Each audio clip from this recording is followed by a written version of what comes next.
Assalamualaikum warahmatullahi wabarakatuh. Selamat pagi, salam sejahtera.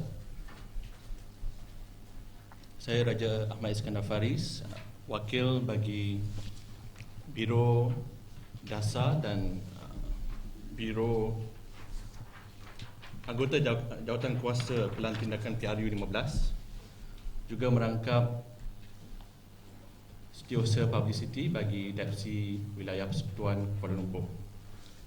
Hari ini bersama saya adalah Saudara Liu Chin Tong, Deputy Secretary General for DAP dan Pengarah Pilihan Raya untuk DAP, Saudara Howard Lee, Anggota Jawatankuasa Pelan Tindakan PRU15 dan juga Adun bagi Pasir Pinji, Saudari Henayo, Jurucakap bagi Kementerian Wanita dan Keluarga DAP, Saudari Jenny Choi, Adun Canning dan Assistant Publicity Secretary for DAP Perak, Saudari Kusalini, Wakil Depsi Selangor. Selama lebih 29 bulan yang lepas, Kerajaan Perikatan Nasional dan Barisan Nasional telah gagal untuk drive policy discussion atau mengemudi diskusi ataupun arah tuju dasar bagi negara kita. Sebaliknya, apa yang kita lihat adalah kegagalan polisi dan kegagalan implementasi secara berturut-turut dari pelbagai bidang. Dan kita juga dapat lihat mereka lebih berminat untuk berebut kuasa, bermain tarik tali politik lebih daripada untuk mentadbir negara dan membawa negara kita kepada arah tuju yang lebih baik, lebih-lebih lagi selepas pandemik ataupun krisis yang paling teruk yang pernah kita hadapi. Jadi justru itu Parti Tindakan Demokratik ataupun DAP selaku parti komponen Pakatan Harapan telah pun mengadakan sesi libat urus dan engagement bersama pelbagai pertubuhan dan persatuan pemegang taruh serta sebahagian besar kepimpinan parti di semua peringkat dan juga NGO, think tank untuk mendengar pandangan mereka dan cadangan untuk mengenal pasti dasar-dasar, idea-idea dan keperluan bagi tanah air kita pada hari ini. Salah satu pertemuan adalah berkaitan dengan isu penuaan negara ataupun aging nation. Kita dapat lihat bahawa perangkaan daripada Jabatan Perangkaan Malaysia ataupun PBB dan lain-lain menaklifkan bahawa dalam kategori negara menua dengan kadar penduduk berumur 65 tahun ke atas yang melebihi 7% itu telah ditakrifkan sebagai negara menua. Mengikut trajektori kadar kelahiran kasar atau CBR dan kesuburan jumlah TFR dan kadar kematian kasar CDR, Malaysia bakal menjadi negara tua menjelang tahun 2045 dengan 17% warganya berumur 80 tahun ke atas. Sudah tentunya fenomena ini akan datang dengan pelbagai cabaran. Namun kita tak perlu lihat ini sebagai satu black hole ataupun end of the road. Ia juga bakal membuka ruang kepada pelbagai peluang dan opportunity. Lebih-lebih lagi bila kita katakan mengenai silver economy ataupun ekonomi perak. Dan ini adalah satu area yang kita bakal explore dan teroka. Jadi untuk itu saya akan serahkan majlis ini kepada Saudara Howard Lee. Terima kasih Isk, Saudara Cintong, Saudara Hana, Jenny, Kusha, pada pengamal media yang bersama kita pada pagi ini. Saya akan membuat sedikit pembentangan dari segi apa yang telah diperbincangkan di peringkat Jawatankuasa Pelan Tindakan PRU15 bagi DAP yang telah kita ajukan dirunding-rundingkan, diperbincangkan di peringkat Pakatan Harapan, iaitu Jawatankuasa yang sama di peringkat Pakatan Harapan, dan kemudiannya saya akan menjemput saudari Hana dan saudara Cintong untuk memberi sedikit ulasan tentang apa yang saya bakal ajukan nanti. Dan sebelum saya mula, saya akan guna sedikit sebanyak akronim lah. Kalau saya sebut CSR, saya bukan cakap tentang Corporate Social Responsibility, saya akan cakap tentang caregiver support ratio, iaitu nisbah antara penjaga dan keperluan penjaga dengan yang memerlukan penjagaan. Dan bila saya sebut IADL bermaksud Instrumental Activity to Daily Living, aktiviti harian lah, dan pengurangan atau kekurangan atau kehilangan IADL means loss of instrumental activity to daily living. Dan banyak lagi lah yang sebut tadi, CDR, TFR, CBR dan sebagainya yang sebenarnya ada dalam statement. So dari segi mukadimah dan pembukaannya adalah bahawasanya pelbagai cabaran sememangnya mengiringi fenomena penuaan sesebuah negara atau sesebuah komuniti dan bangsa. Namun penuaan penduduk harus dilihat sebagai sesuatu yang mampu dan boleh membuka ruang dan peluang ke arah pembangunan Malaysia yang lebih maju dan progresif. Maksudnya apa yang kita anggap sebagai suatu ancaman kepada masyarakat kita dan negara kita sebenarnya sekiranya menggunakan suatu pendekatan. Sekiranya menggunakan satu dasar dan juga urus tadbir dan tata kelola populasi yang progresif dapat dikonvert sebagai sesuatu bukan saja peluang tetapi suatu keuntungan untuk masyarakat. Dan menghormati dan mengasihi warga emas adalah budaya kita. Budaya masyarakat Asia, masyarakat Melayu, Cina, India, Iban, Kadazan, Dusun, Murut. Dan sebenarnya budaya penjagaan orang tua merupakan kewajipan bagi semua kaum dan semua agama di tanah air kita. Ini sangat penting. Walau bagaimanapun, dalam ekonomi yang semakin hari semakin mencabar, memenuhi tanggungjawab penjagaan warga berusia yang tersayang berkemungkinan menjadi penghalang kepada sesetengah golongan daripada mencapai potensi kerjaya dan profesional mereka. Malah ada setengah golongan juga disekat daripada mencari nafkah untuk menyara keluarga. Terlampau kerap dalam masyarakat kita dengar, lihat, dan kami sebagai wakil rakyat dan frontliners jumpa dan harus bantu menangani orang-orang Malaysia, warga anak muda yang terpaksa pilih antara nak terus bekerja atau menjaga orang tua. Ini bukan satu pilihan yang manusiawi. Ini bukan satu pilihan yang perlu, yang harus dan kita perlu hindari. Kita tak boleh benarkan orang terpaksa membuat pilihan antara satu dan lain. Keperluan penjagaan sudah pastinya akan meningkat secara mendadak dengan peningkatan peratusan populasi menua. There is a direct correlation antara a growing agedness of a community with the need for care in the community. Maka sebagai sebuah bakal kerajaan yang berpandangan jauh, kami akan menyuntik sejumlah pelaburan awam serta menggalakkan pelaburan swasta ke dalam sektor perkhidmatan dan prasarana penjagaan serta sistem perlindungan sosial yang lebih inklusif dan komprehensif. Dan ia akan bermula dengan sebuah jawatankuasa rentas kementerian yang dipimpin oleh Menteri Kebajikan Masyarakat dan Keluarga serta merangkumi Kementerian Sumber Manusia, Kementerian Perdagangan Antarabangsa dan Industri dan Kementerian Pendidikan dan Latihan. Dan kita akan membentangkan kepada Parlimen dan seluruh rakyat Malaysia suatu pelan kesiagaan ekonomi penjagaan dan masyarakat menua nasional, atau pendeknya siaga jaga, atau dalam bahasa Inggerisnya National Care Economy and Aging Community Preparedness Plan. Siaga jaga akan merangkumi agenda dan pelan tindakan yang akan fokus kepada tiga tonggak, iaitu penjaga, penerima penjagaan dan juga institusi dan pembentukan institusi yang berkeperluan.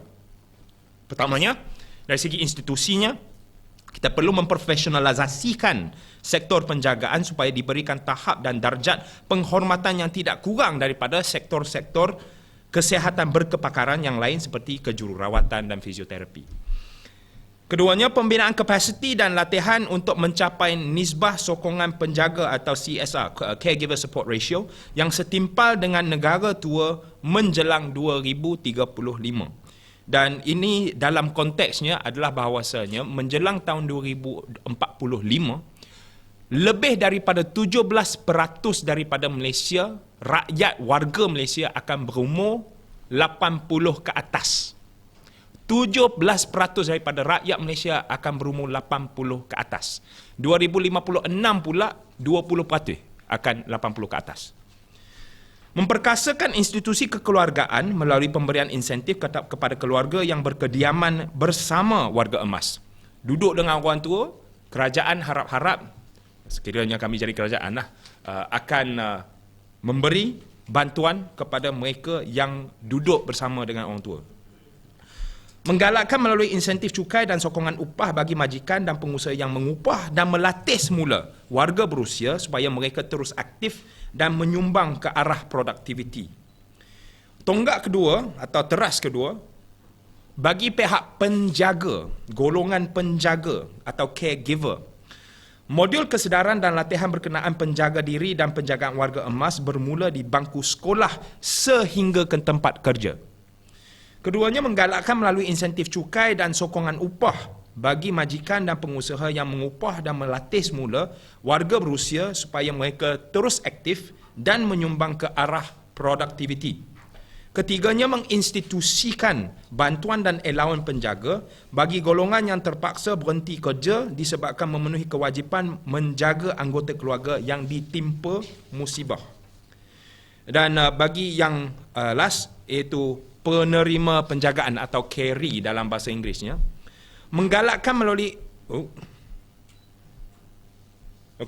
ada repetition ni, menggabungkan yang part pertama dalam bawah ini kita potong, menggabungkan sebab ada repetition daripada tonggak yang sebelum teras sebelum ini, menggabungkan agenda penjagaan in situ bagi iaitu di tempat yang di situ juga bagi golongan yang kehilangan kapasiti dalam menjalani aktiviti instrumental kehidupan seharian atau instrumental activities of daily living IADL, khususnya orang berusia, OKU dan kanak-kanak. Dan yang ni dia kompleks sikit tetapi tak kompleks. Seperti taman permainan, tempat ibadat atau kolam tadahan air, ia adalah satu syarat atau fasiliti penjagaan sehenti juga perlu dijadikan syarat perancangan pembangunan mengikut nisbah penduduk. Polisi ini penting bagi mengurangkan tenaga kerja yang terpaksa berhenti kerja kerana mahu menjaga anggota keluarga yang memerlukan penjagaan. Membudayakan pemeriksaan kesihatan berkala serta menyampaikan perkhidmatan penjagaan bergerak bagi golongan miskin bandar dan penduduk di kawasan terpencil melalui intervensi strategik untuk menggembling, menyelaras, menambah rapi dan menjalinkan kerjasama antara agensi dan institusi perkhidmatan kesihatan awam primary, penjaga sukarelawan, penjaga lapangan bertauliah, pihak berkuasa tempatan dan juga NGO termasuk pemimpin masyarakat, institusi akademik dan entiti sektor swasta. Melalui Pelan Kesiagaan Ekonomi Penjagaan dan Masyarakat Menua Nasional Siaga Jaga yang komprehensif dan menyeluruh ini, kita percaya dan yakin bahawasanya kesiagaan tanah air ini menjadi negara tua dapat kita orakkan langkahnya secara progresif. Ayuh kita gesa keterbukaan dan kemestian ini dan bukannya sekadar memenuhi keperluan penjagaan semasa yang kian meningkat, bukan juga setakat menuruti kehendak ekonomi semasa dan setempat, tetapi mengangkatnya sebagai satu seruan rentas agama, budaya, kaum dan keturunan yang bernaung di bumi bertuah Malaysia kita bersama. So ini adalah apa yang DAP telah bincangkan di peringkat parti DAP dan telah kita ajukan dan bawa dibincangkan di peringkat Pakatan Harapan, dan kita juga harap ia akan diangkat dan diterima di peringkat Pakatan Harapan juga. Tapi ini adalah satu keperluan kebangsaan, keperluan nasional, keperluan rakyat Malaysia. Jadi saya sebelum saya buka kepada soalan, saya mohon saudara Saudari Hannah dulu untuk memberi sedikit ulasan Dan untuk konteks, saudari Jenny merupakan dun yang tertua di Malaysia, dan dun saya adalah kedua tertua dengan nisbah tua miskin yang tertinggi di Malaysia. Ni buat untuk kawasan saya jugalah. So, sedih Hana. Terima kasih Howard. Saya bagi sedikit mukadimah. Ini adalah statistik di peringkat kementerian dulu. Satu adalah kita kena lihat penglibatan wanita dalam tenaga kerja, women in workforce now. Untuk 2020, tahun 2020, penglibatan wanita hanya 55.3%. Okay. Fokus kita, target kita pada masa itu adalah 56% by 2020. Jadi tak capai. Dan untuk lelaki adalah 80.6%. Okay. Jadi kenapa care ekonomi ini sangat penting? Kerana kita nak tingkatkan jumlah peratusan wanita bekerja dan lelaki yang bekerja. Sekarang ini rendah, mereka tak kerja kerana mereka perlu jaga sama ada anak ataupun ibu bapa. Seorang daripada mereka kena berhenti kerja. Dia kena jaga anak ataupun ibu bapa, ya. Jadi kalau kita nak tingkatkan 55.3% ini, kita kena pastikan ada infrastruktur penjagaan golongan warga emas ataupun kanak-kanak.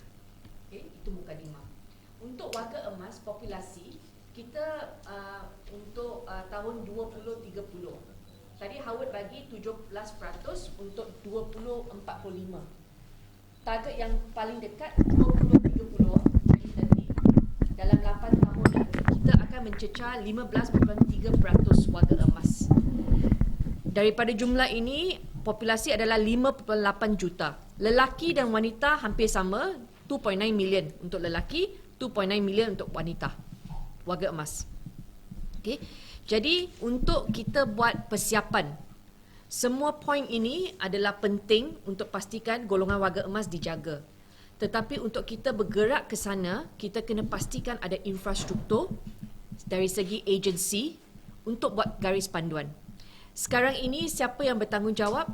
Satu bahagian saja dalam JKM, Jabatan Kebajikan Masyarakat, dia ada 3 bahagian. Satu bahagian kanak-kanak, satu bahagian warga emas, satu lagi bahagian OKU. Tapi kalau kita lihat keperluan 3 golongan ini sangat besar.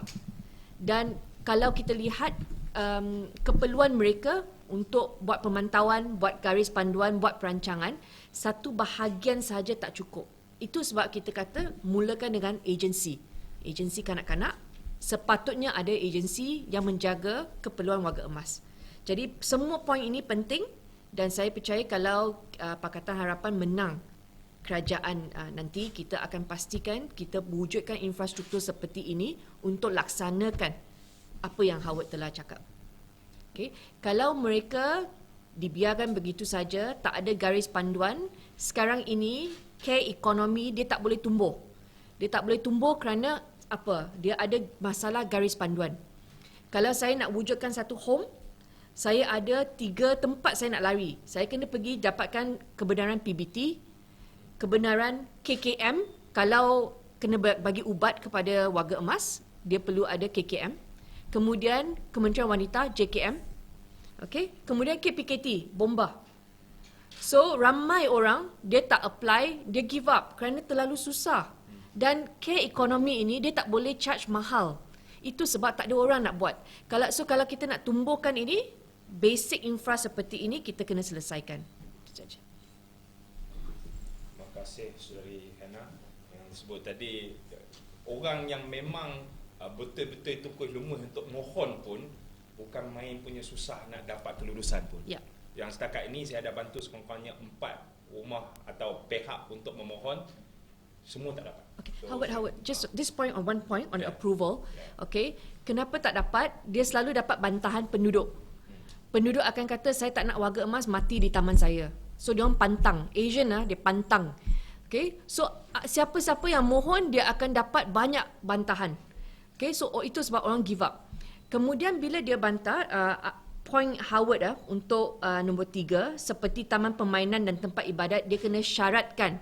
When you build a new township, everything, you have to syaratkan keperluan untuk wujudkan tempat khas seperti ini supaya semua orang tahu bila saya beli rumah, saya masuk, saya tahu ada infrastruktur seperti ini. Okey? Saya jemput saudara kasih Howard, Dr. Hana,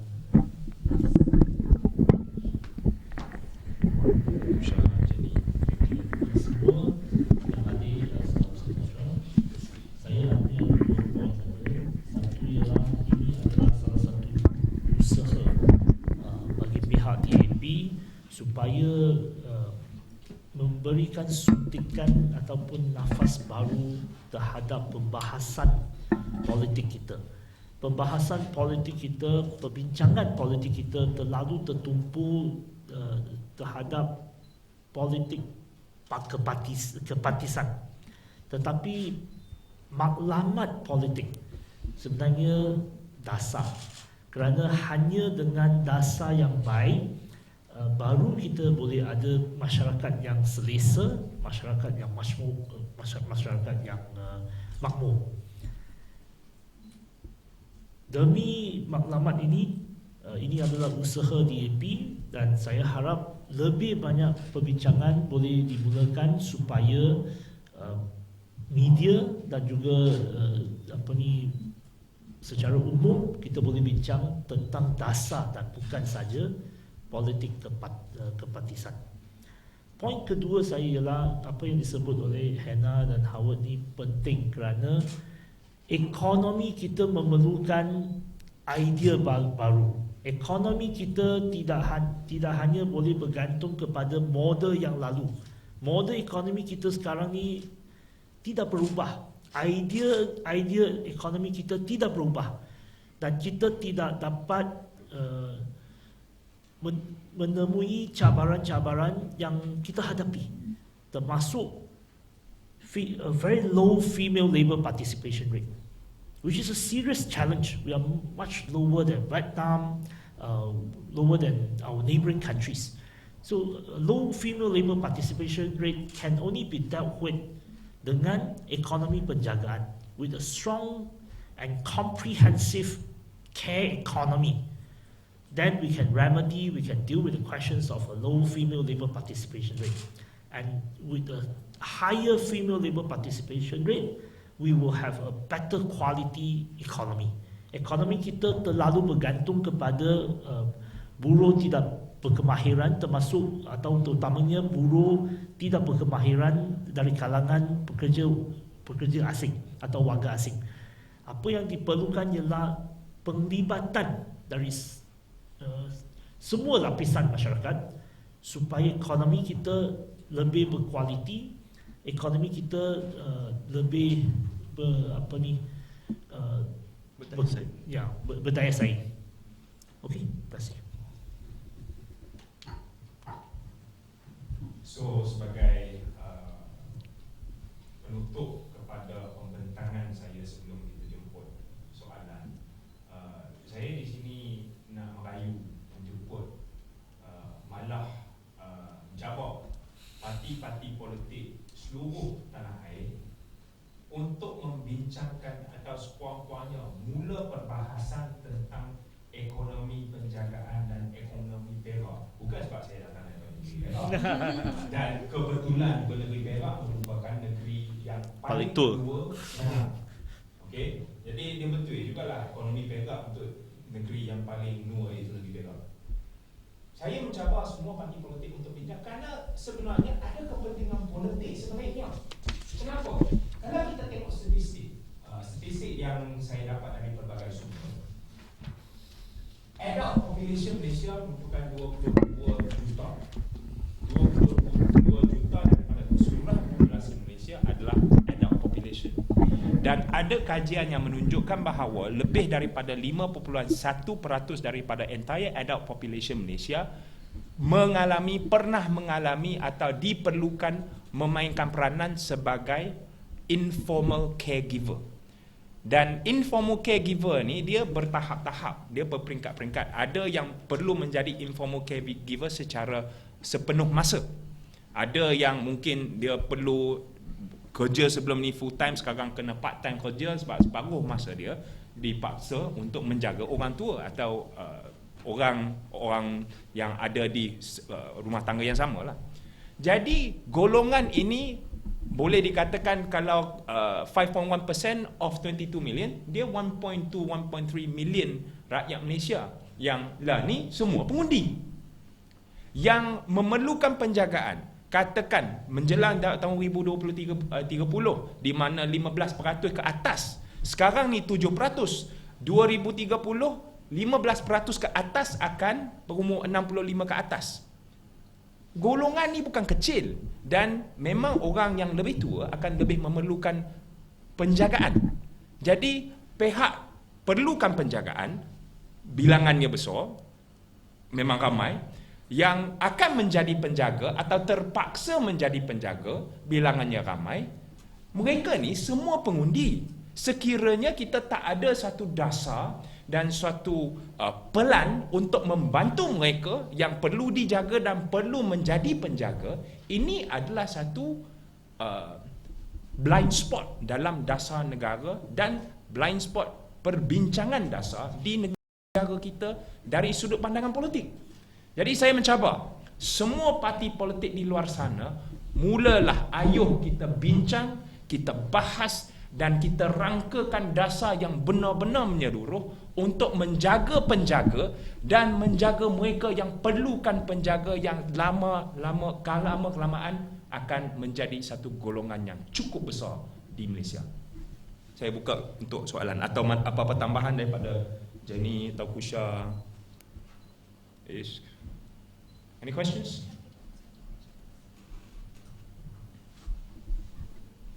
Hi.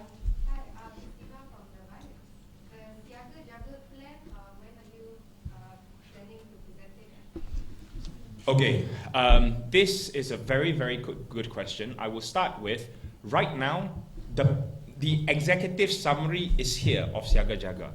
And the Siaga Jaga plan is something that we would like to push to be something that is institutionalized by Parliament, by the government, if and when we become government. So therefore, the executive summary, the key action points and the strategic direction is in the statement that you have in front of you. Of course, it's going to be elaborated much further in terms of the several strategy and policy documents that are going to be released by Pakatan Harapan and DAP in due course, depending on when the elections are. But the Siaga Jaga comprehensive plan is something that we hope is going to be written, authored, signed off by Cabinet and tabled to Parliament, and not just by DAP and Pakatan Harapan.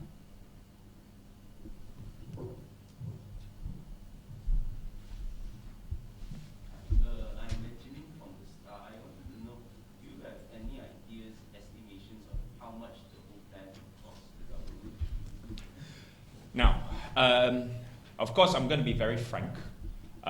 We do not have privileged numbers and privileged information on numbers.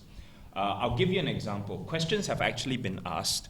No real numbers have been given back to us, like number one, what is the number of caregivers officially, informal caregivers and formal caregivers that there are in Malaysia in terms of its registration in Malaysia. Number two, the number of people who need care at what level, at what percentage of IADL that I've spoken about. There is no such statistics that have been forthcoming from Parliament from what we know or from what we have asked. And on that, I mean, based on what I said just now, 22 million, 5.1% of the country will be, 5.1% of the adult population are actually informal caregivers. From that, one can extrapolate lebih kurang lah how much we would need to fork out in terms of caregivers allowance. But that one is a policy that we must still discuss at Pakatan Harapan level, how much we need to give caregivers allowance, whether on a monthly basis, on a quarterly basis, on a weekly basis, how much per month, per week. All these still needs to be discussed.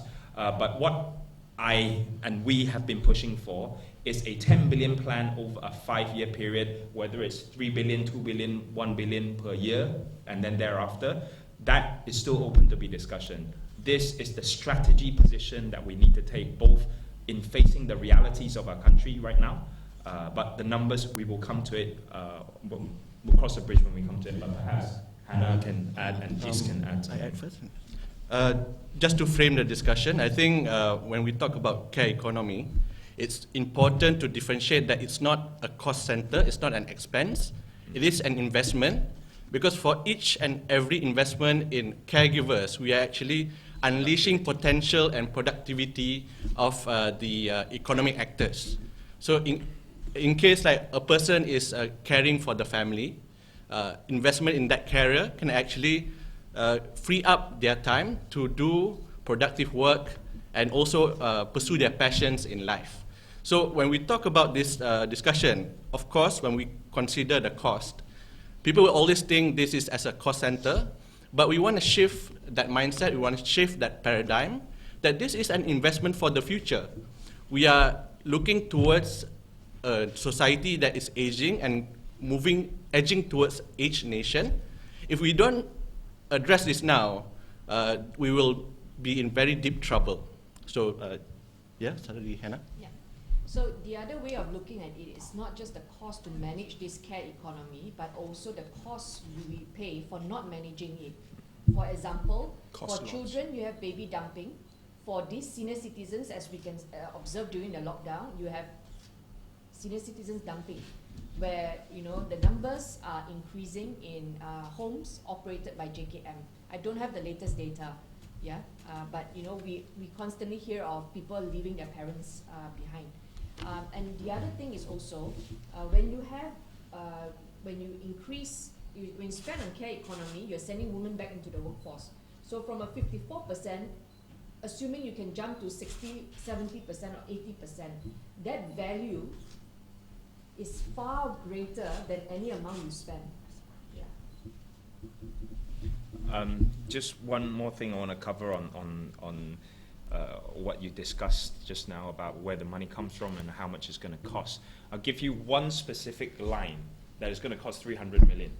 There's 600 duns throughout the country. If we were to equip each and every single dun with 2 mobile care units, and if we were to equip each and every dun in this entire country with 2 mobile care units and provide the human resource to run it, let's say the numbers that we ran on was 1 medical assistant and 1 healthcare professional, trained healthcare professional, and 1 half-week working part-timer to cover, perhaps it can be full-time, to make sure people have a rest. The cost of that would be 300 million. 300 million startup, and then the running cost of it per year would be another 50 million. Now, 300 million sounds like a lot of money, but 300 million to people who is living in Kampong Baru Pasir Pinji, who is stuck at home with wound care that needs to happen 3 to 4 times a week, is it too much to spend 300 million to care for this sizable constituency? I wouldn't see it as a cost center. I would see it as a human right. On top of that, the reason why we've called for it to be a cross-ministerial cooperation, thereby having to have a big plan tabled by Parliament, is because you're going to have cross-ministerial contribution in terms of it being a cost center. But there are also other pots of money to be tapped in, especially in the care economy training part. So the precursor to the care economy being kick-started is to kick-start it with the human resource and the training required. And there's HRDF money to be tapped into. And why are we not tapping into that? And of course, well, this doesn't go into the point that actually at state government level and federal government level, there will be plenty of public-private partnership opportunities for us to cover or offset costs. So therefore, the thinking, because I can't give you a specific number per se, but what I'm telling you now is the source for finance is definitely there as per what I've told you just now.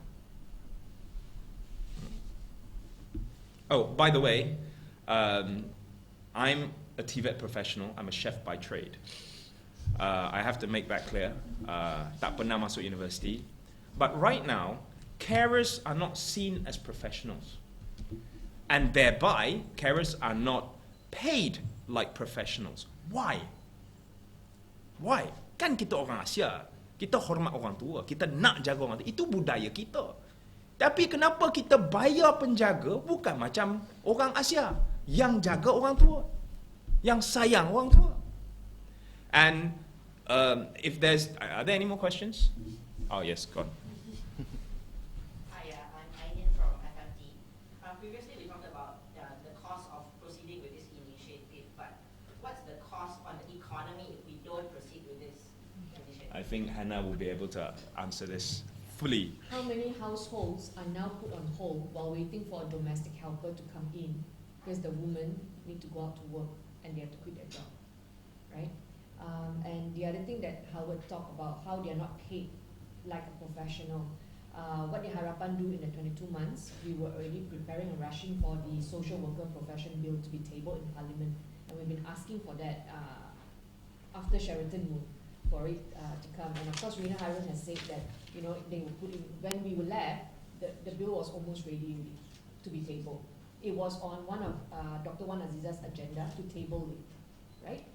And so that is the beginning. You need the bill to ensure that social workers are regulated, and then the entire profession can grow. Investment can only happen when you have clear guidelines, clear direction from the country. Otherwise, who is going to put 100, 200,000 to start a home, knowing full well when a neighbor complains it has to be shut down? Yeah.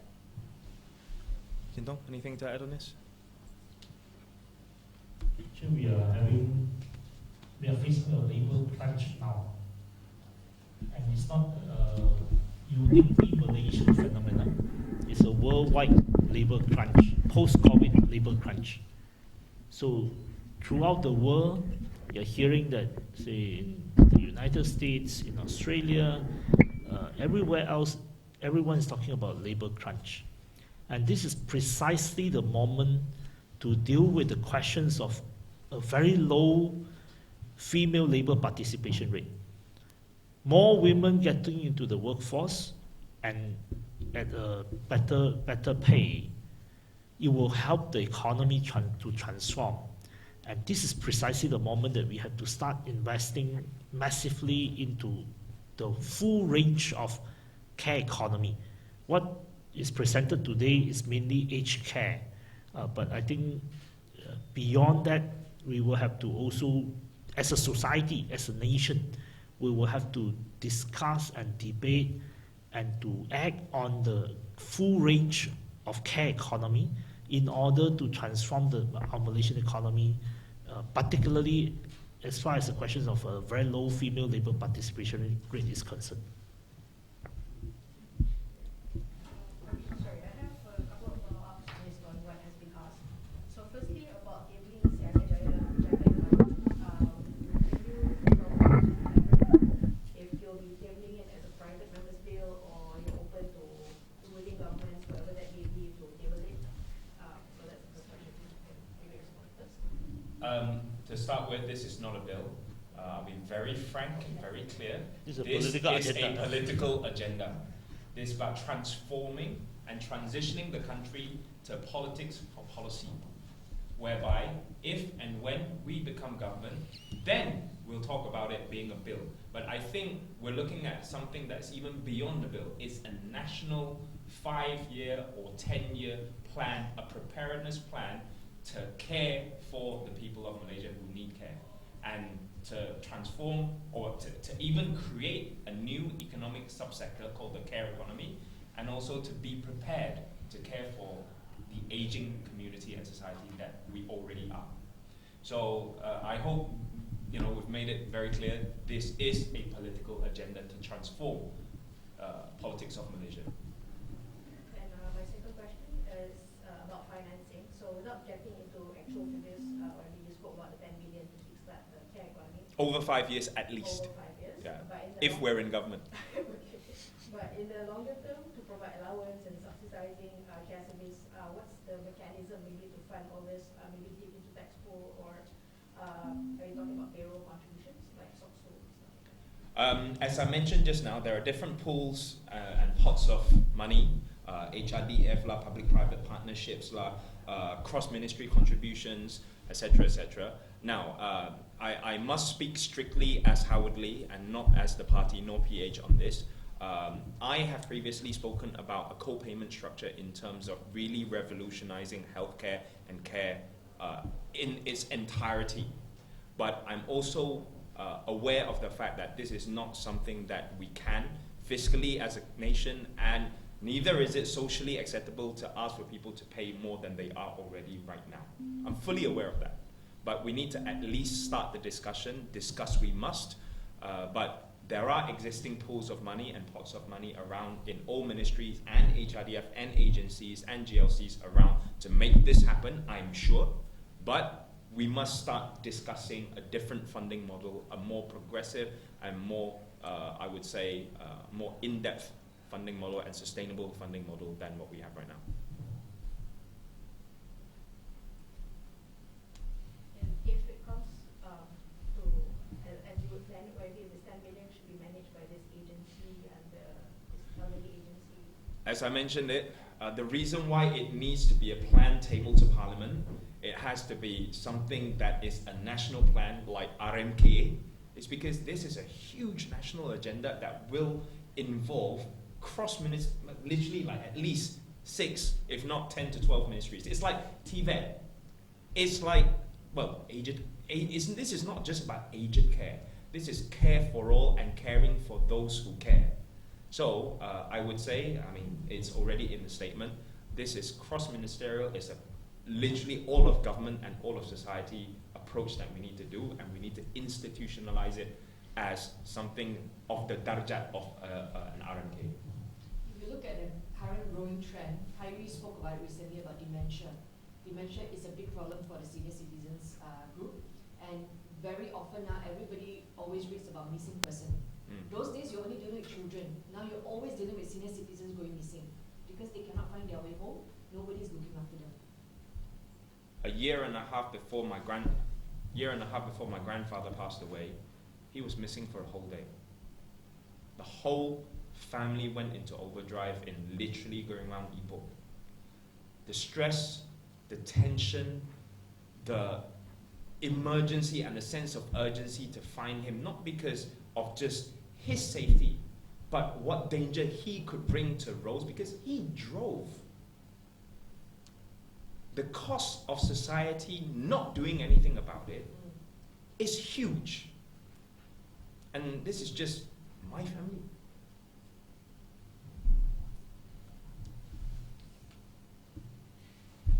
Cool. I just want to ask a bit on GE15. Yesterday, the Star reported that Selangor DAP will be building Ian Yong for the Kelang parliamentary seat to replace Charles Santiago. And the source said that Santiago will be sent to a state seat instead. Is there any truth to this? Do we know? First of all, we don't reply to sources. And secondly, we're not in the position to reply to those questions. You please ask the Selangor chairman. Thank you. It's a locus issue.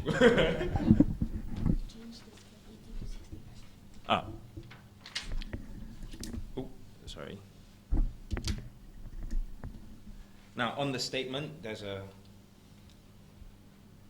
On the statement, there's a para 3, 17%. 17% warganya berumur 80 ke atas. It depends on which source, but if you go to UN source, it's 65. There is another source that quotes this specific number at 80 by the Edge. So, yeah, but let's, for posterity purposes, let's put it at 17% warganya berumur 65 tahun ke atas. My apologies. But actually, just to give you some mechanism, the calculation mechanism behind it, it really depends on what CBR and CDR trajectory and projections you use, and also the TFR, the total fertility rate. So these 3 metrics will determine the final figure of percentage and what age group in terms of its projection at what year. So I'm not saying one is wrong or the other one is right, but in terms of posterity, UN's figure is 65 and above at 17%. Is the Edge here? No. It is, but the resource is wrong. Yeah. I quoted you right there. Yeah. Okay. Thank you. Thank you. Thank you very Thank much. you. Recently, Anwar, he mentioned that he will make the manifesto more realistic. So is this part of the plan to make the manifesto more realistic for the future? not only is it realistic, it is actually fully aligned. If you were to listen and if you follow Dr. Sri Anwar's was it speech a couple of days ago on script, SCCRIPT, which is the C part is caring and compassionate. This is precisely the primary agenda of that. And if you want to go into the training and giving, I would say equal respect and social standing for carers, it's on the respect part. So this is not only just part and parcel of it, this is inextricably linked and absolutely part and parcel of the opposition leader and Pakatan Harapan leader's position. See, what we are trying to do here is that we do not want a point form manifesto per se. Yep. We want a policy debate.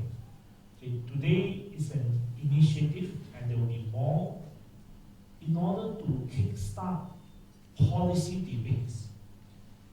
Now, in most of our discourse in Malaysian politics, it is really just about who is contesting where, and which party is contesting what seats. But the coming general election shouldn't be about just seats and who forms the government.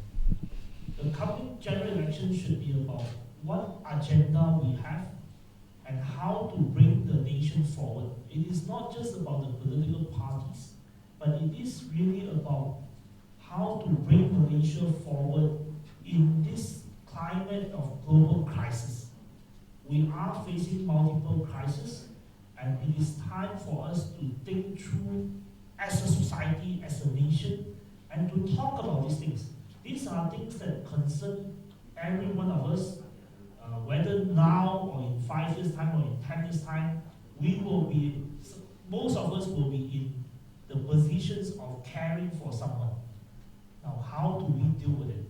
And this is the purpose, and this is our intention to kickstart the debate. Thank you. Thank you. Thank you all. Can we just take a gambar? Ada gambar of... no need lah. Thanks, Hannah. See you, Jindong at the fitness. I replied to yours later. 可以，其实我有一个中文，我有中